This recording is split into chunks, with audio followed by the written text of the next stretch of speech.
Big pass first promo வந்துருச்சு மக்களே. எப்போவும் போல் பார்வதி தான் கண்டென்ட்டு, வேறு கண்டென்ட்டே இல்லை போல் வீட்டுக்குள்ளே. எல்லோரையும் பேட்டரி மாற்ற சொல்லியிருப்பார் போல் இருக்கு பிக் பாஸு. மேடம் என்ன நிலைமையாக இருந்தாங்கன்னு தெரில, பேட்டரி மாற்ற மறந்துட்டாங்க. அவங்கள மட்டும் கூப்பிட்டு, அவங்க ஒருத்தங்க மட்டும் மாற்றல, கூப்பிட்டு சொன்னோடனே கழி டென்ஷன் ஆகிட்டாங்க.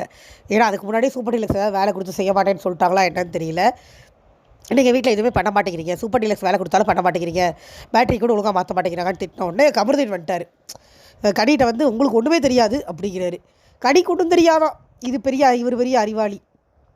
கொடுக்குறதெல்லாம் மொக்க கண்டென்ட்டு, பேசுகிறதெல்லாம் அர்த்தம் இல்லாமல் இவரெல்லாம் பேசுகிறாரு. உடனே வினோத்தை ஏந்திட்டு வந்தோடனே இவங்க சொல்கிறாங்க ஜின்சா அடிக்கிறதுக்கு 2 பேர் கூடயே வச்சுருக்கீங்க அப்படின்னு. அதுதான் உண்மை.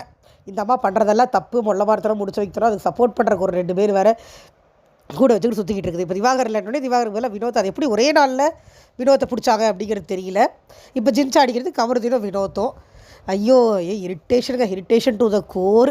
இந்த சீசனில் என்னென்ன கருமத்தெல்லாம் பார்க்க போகிறோம் தெரில. ஒரு பக்கம் கண்டென்ட்டாக போகுது கருமம், அதை வேறு நெட்டில் போட்டு சொல்லிக்கிறாங்க. இன்னொரு பக்கம் இந்த அம்மாவா உயிரை வாங்குது கேம் விளையாடுறேன்னு.